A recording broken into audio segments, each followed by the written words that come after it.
Hello.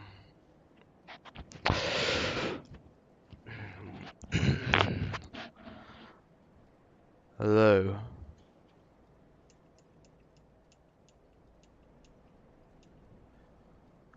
Today,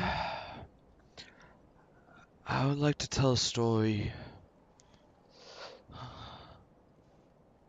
of cycles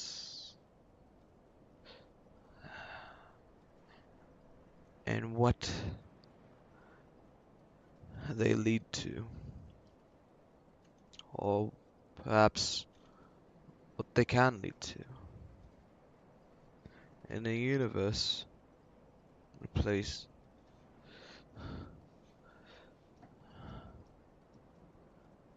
defined by disparity. A disparity that, uh, in a sense, founded this world.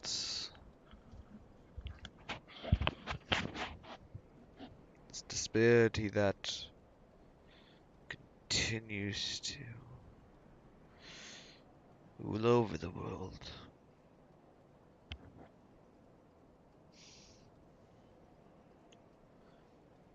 I speak frankly when I say that this story is an open book. It is one that can be interpreted in any which way.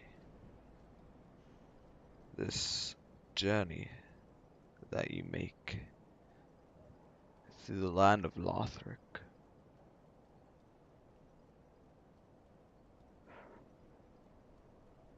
Today, I hope to share with you my musings about this journey that I've undertaken. A physical one and a mental one. And perhaps even stepping to the bounds of spirituality. But now,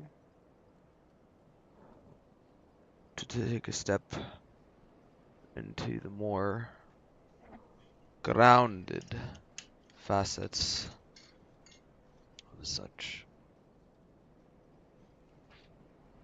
For to have your head in the clouds, there has to be some kind of ground for there to be clouds above. And so we ground ourselves here in this game on the backs of giants, of cycles long past and long gone. For as it was said by the pilgrims of old, or whoever which knows it,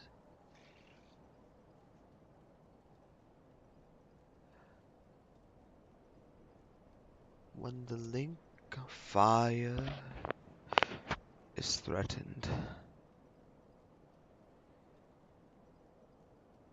the old lords of Cinder will rise from their graves.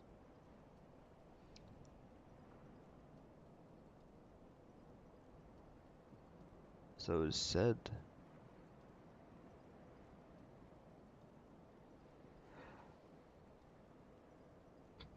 But, in truth, the lords will abandon their thrones in search of their own goals. And so thus it is that the unkindled are awoken to carry out the duty that the old Lord of Cinders shook from themselves. This grave duty that had already been carried out by each Lord of Cinder is something pivotal to the world in which the story takes place. For, as it is in the world it is currently,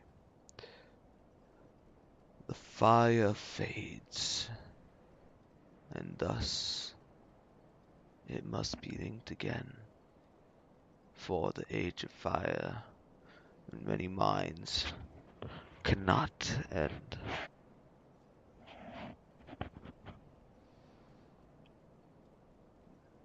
So it is that it began with Lord Gwyn, in terrible fear of the dark and its coming age, sought to extend his age of fire by linking the first flame, and in thus sacrificing himself.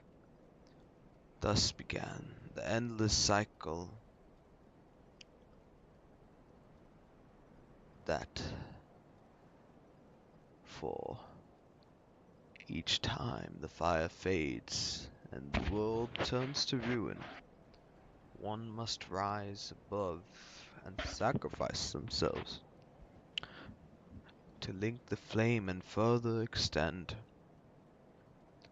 the age of fire that is so dearly held by many in this world.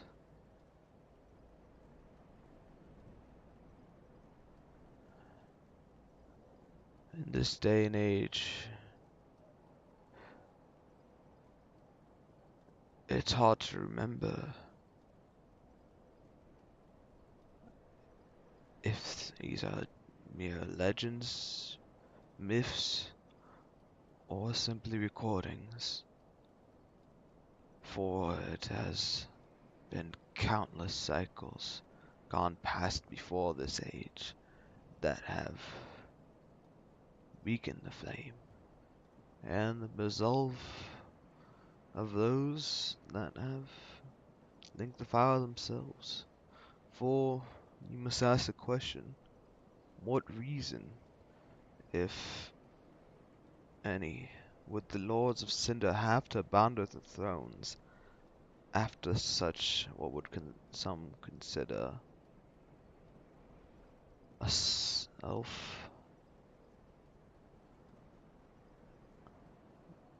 some would say selfish, some would say heroic act, noble.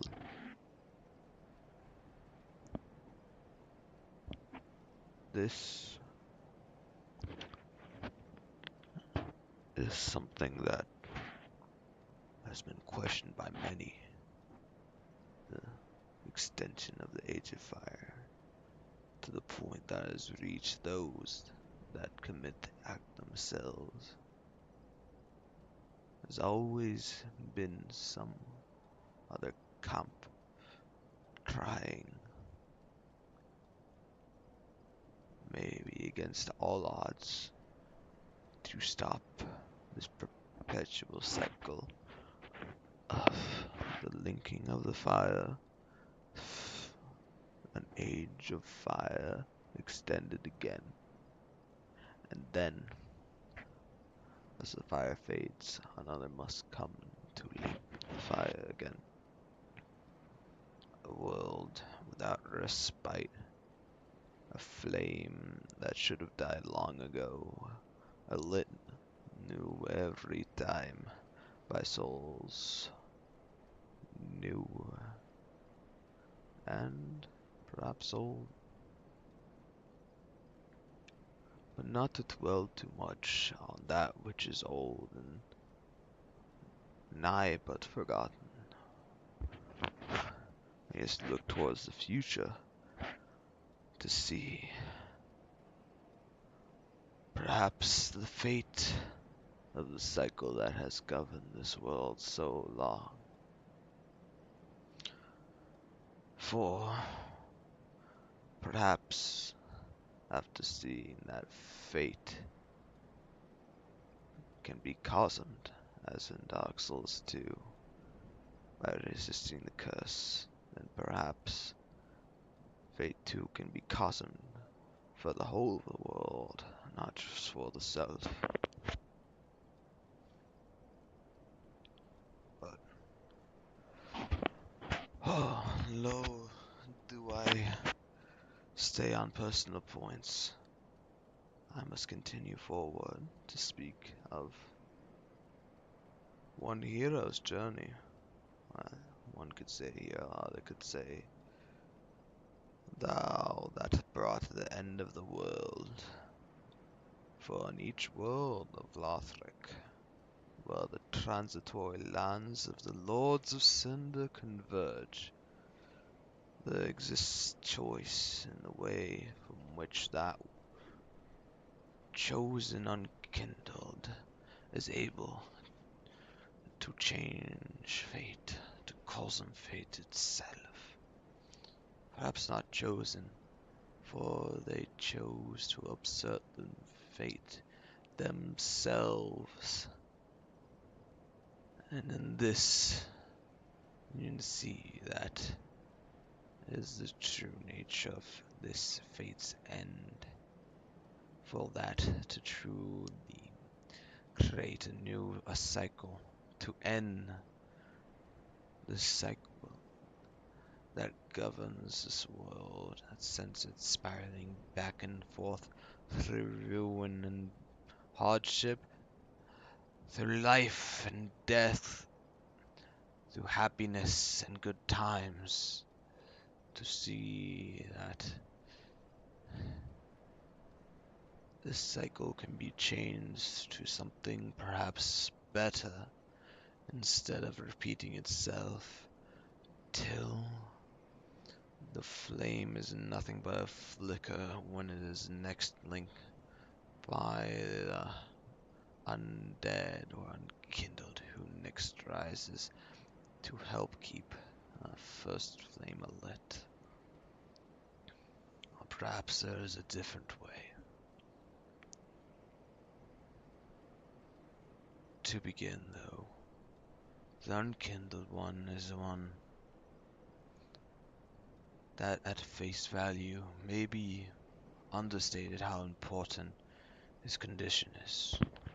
For it has long been known since the cycle of the fire being linked and then fading again, that the undead emerge as the fire fades.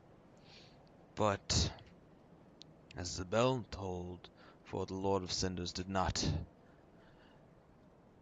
accept their duty to relink the flame, the unkindled rose, those that attempted to link the fire, but perhaps were not strong enough, it didn't not work out in the end the way they had perhaps hoped that it had been. Thus, it is so that they are given a second chance by the Bell of Awakening.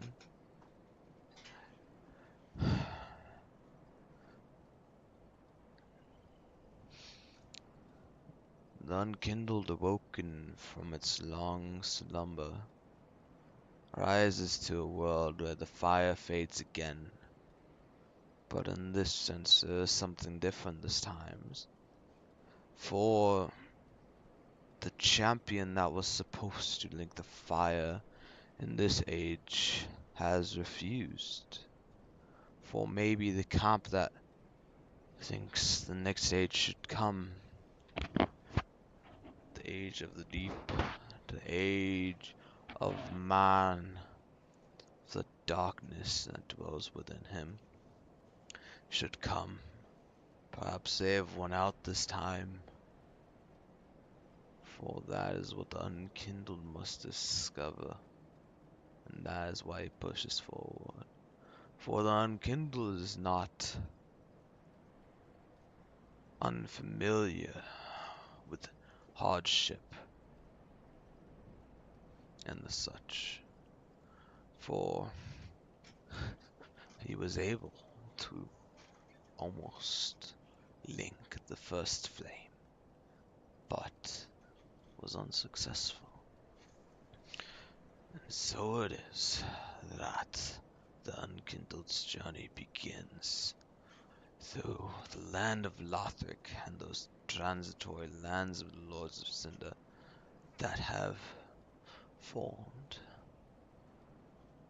For it's a curious question why those lands that are the homes of the Lords of Cinder are the ones that would pile up around the high encampment that is Lothric.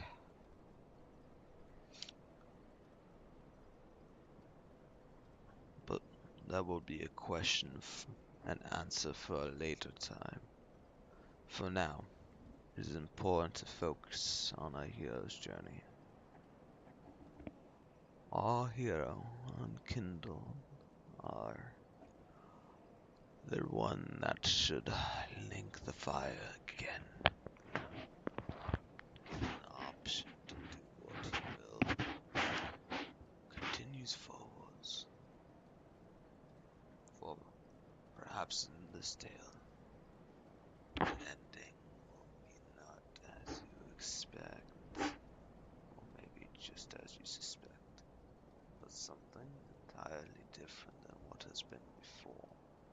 That's the important part, that in this age, something, a catalyst, a spark with a catalyst, has gone off, and now those that have any amount of power are trying to will their way into shaping the new world to come, whether it is to link the fire or other such destinies. As such, we return to the Unkindled One,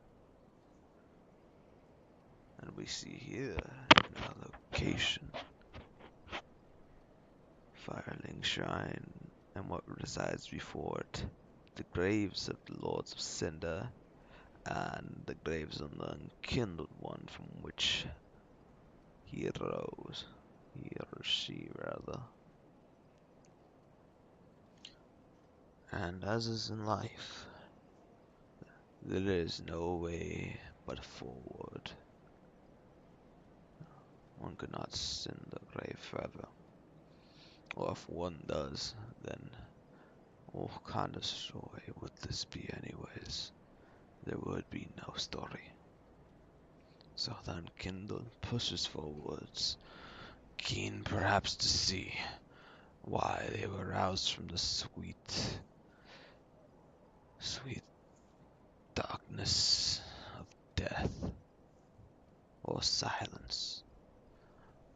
No one knows, good or bad, that silence and peace, or whatever, or darkness, whatever you wish to name it, is over for him, and to be awakened from death itself is sincerely one curious fate, and would make most eager to find out why they were risen.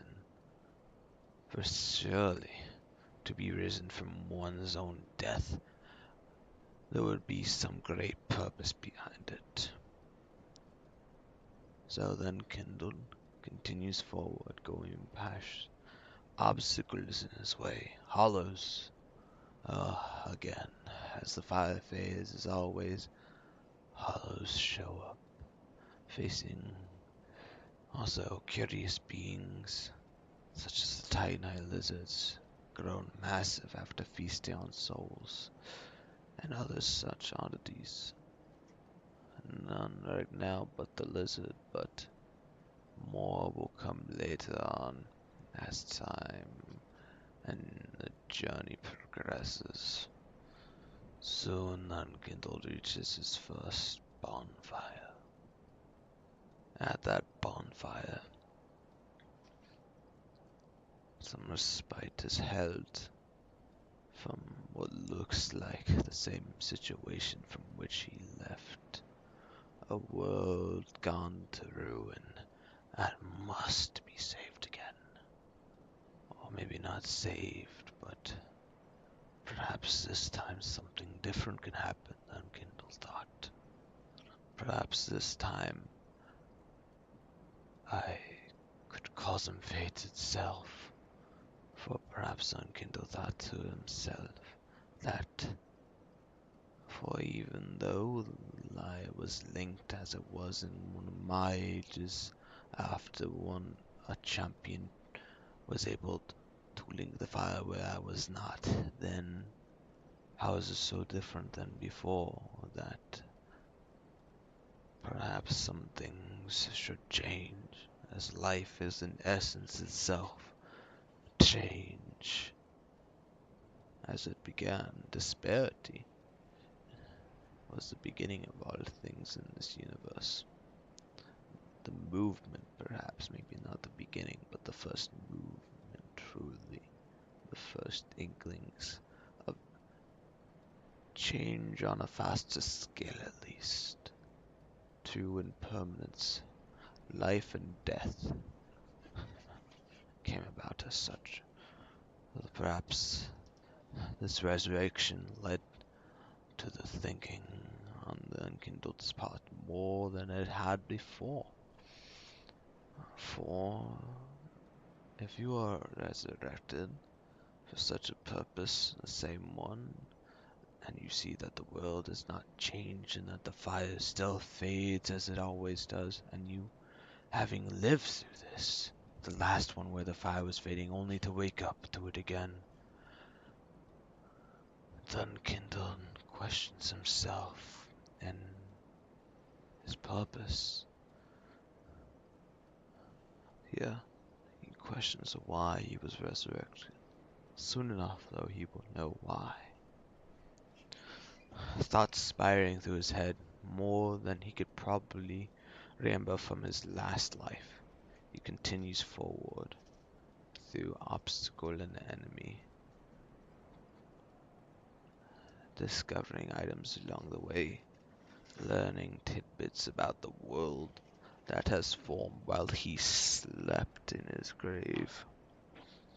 But then he faced Eudix Gundir, scabbard of the Firelink sword. Scabbard of Ashlands. A test, as Eudix's the name suggests. For he was to test those ashes that rose from the grave, to see if they were truly worthy to link the fire anew.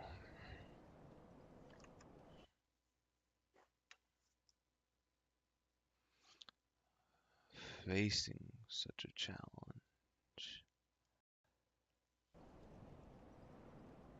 he Gundir proved but another obstacle for the Unkindled, for the Unkindled was not unfamiliar with death and using it as a tool, as a means to win a battle against foes that he fought against.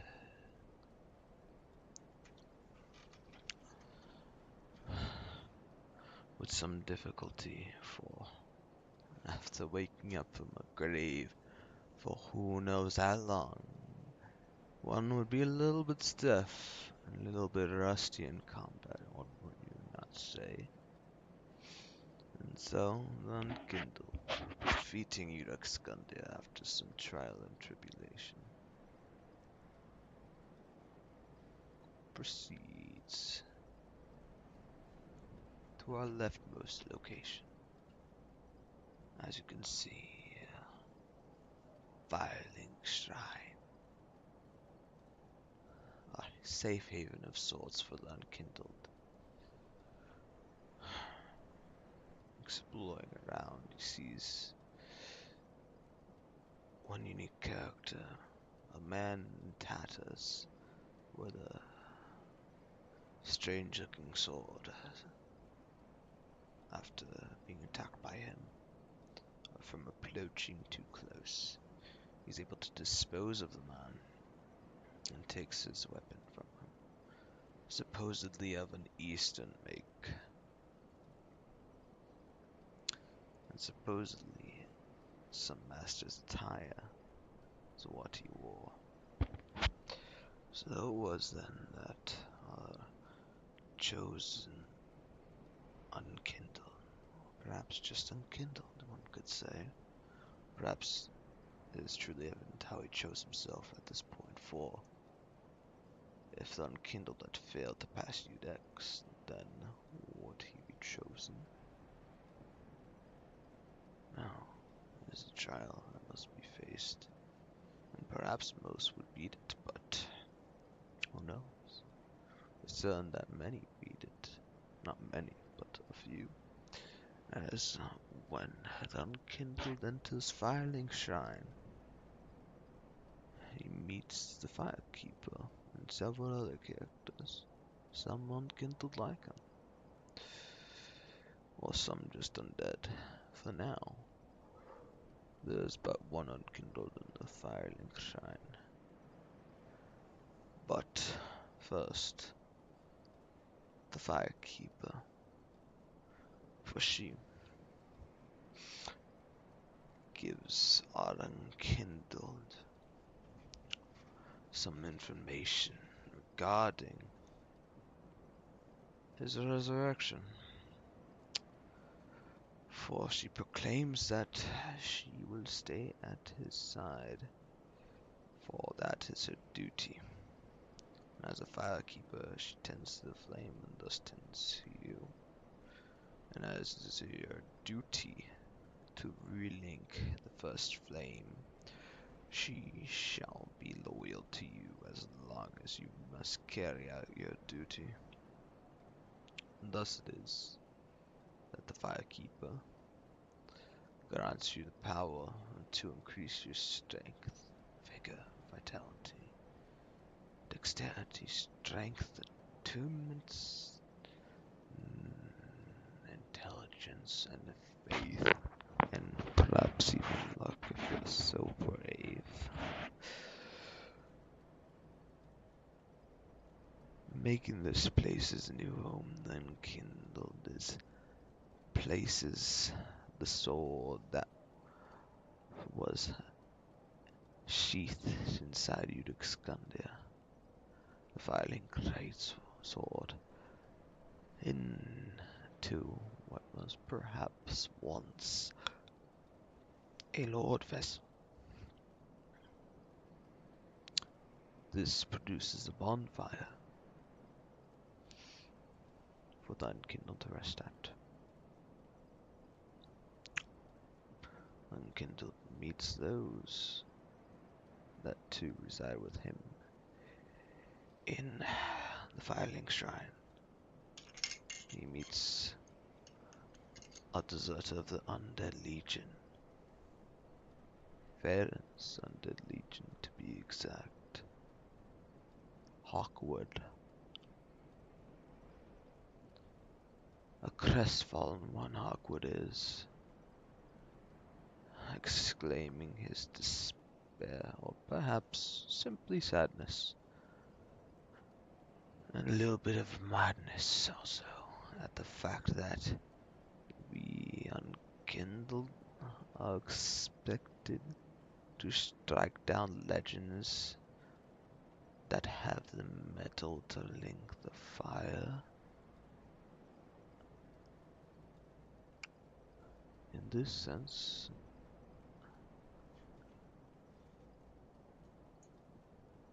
the unkindled himself thinks about the task before him at once, thinking that those that he must return to his zones,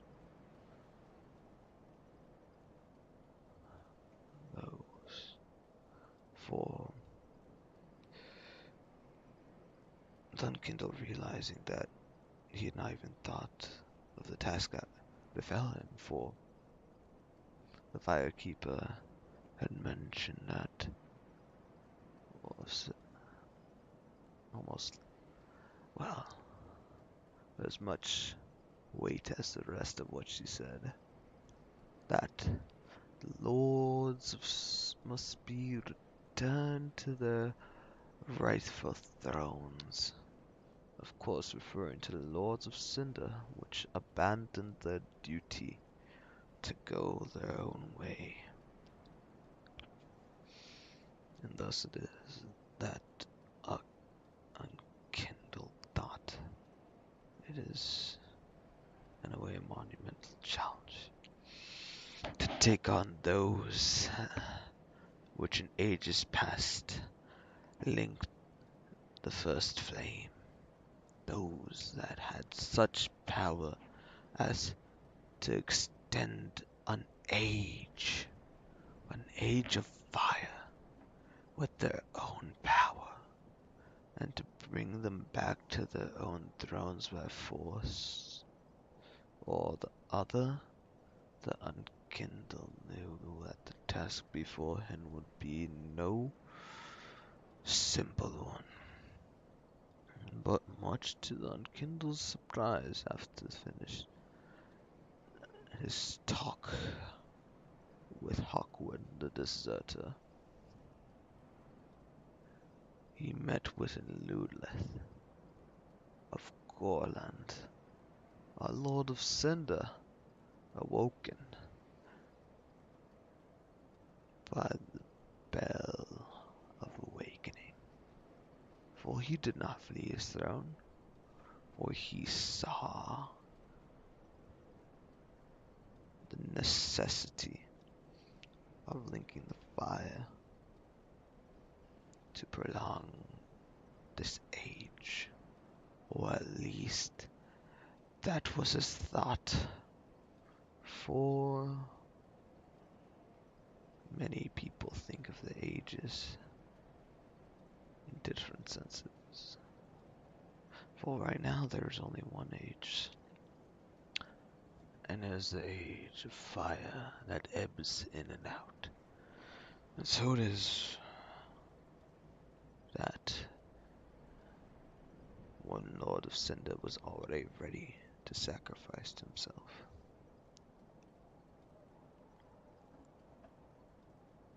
The Unkindled looked around after seeing Ludleth and talking to him, and saw the 4 other thrones where the Lords of Cinder were to sit in an almost ritualistic linking of the flame.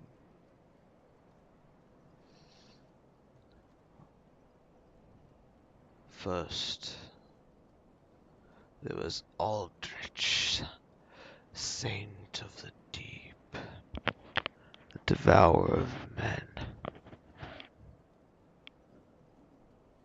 Then you had Ludleth of Corlan, the one who would stay. It is of importance to know also that Ludleth is of a small figure, and without legs even. Ironic, though, that he says, "My feet are planted firmly here,"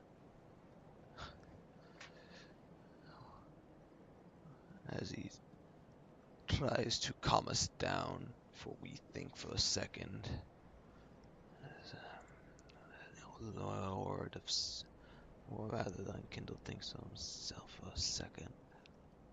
A Lord of Cinder here? Why is he not hastened off like the rest of them? For Corland,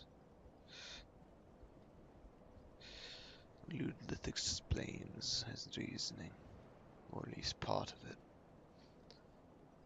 It's perhaps hard at first to get somebody to tell the whole of the reasoning, as that would require great extension of self. This is something probably very personal to one, as to the reasons, just as the Unkindled had its reasons for wishing to light the fire long ago. Long ago.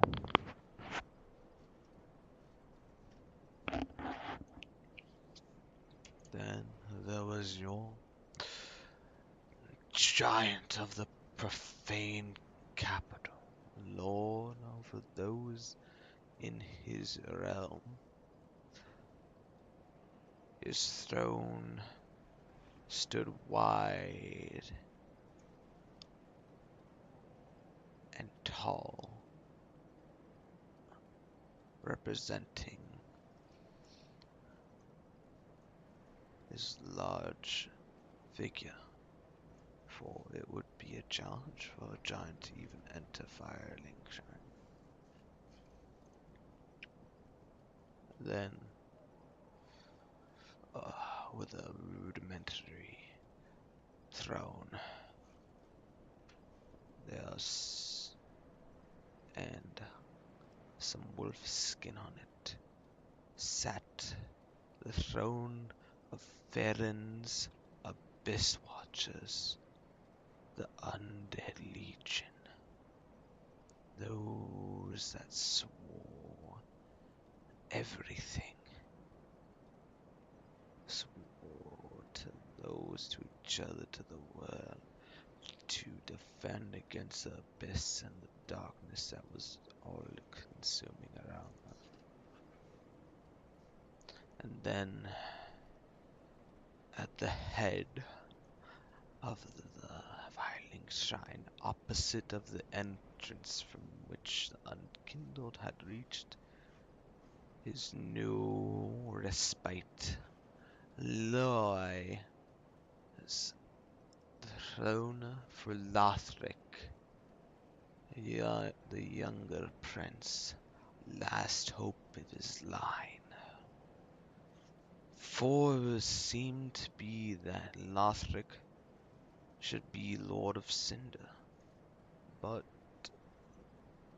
for why was he not here? If he, what were his reasons, like any others? For the land, the Unkindled Lane, he knew was named Lothric. So perhaps this Lothric that was supposed to be on his throne was the one that was to link the fire in the first place. Time will tell what the truth of the matter is. The Unkindled, looking at all these thrones and what must be done, do his duty, he thought at the time, losing sight of the thoughts he had earlier, the doubts. He saw the great challenge ahead of him, and it allowed him focus to forge forward. Shortly thereafter, he met with the shrine handmaid, who provided goods and armor and weapons to the Unkindled, so that they may have their journey be less burdensome. And then too, another beyond the shrine handmaiden in the back of the shrine, below the entrance, lied Andre, a blacksmith, who, as it, if one should know, was a blacksmith from the age of the gods himself, one that, although undead, had purpose unrivaled, for he could always have the purpose to smith weapons for those that needed them. And thus Andre sat there, smithing away, ready to make the burden of the Unkindled in his, one could say, weighty duty, a little bit lighter.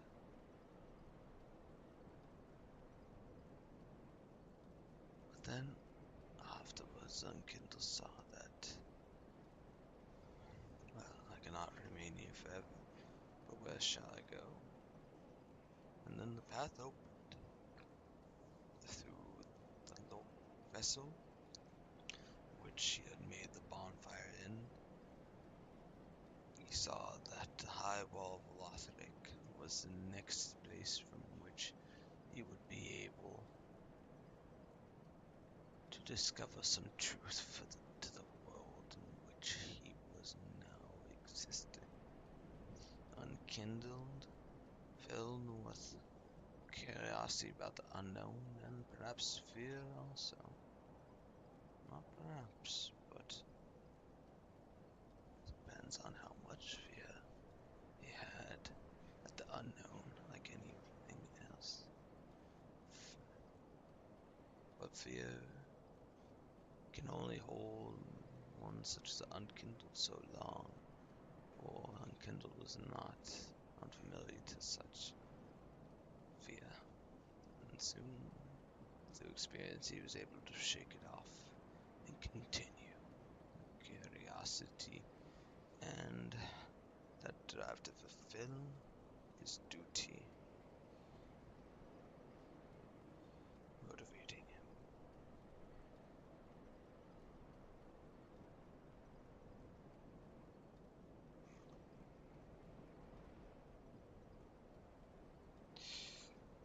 On that note, story of Unkindled shall continue soon, in due time. Until then, Godspeed.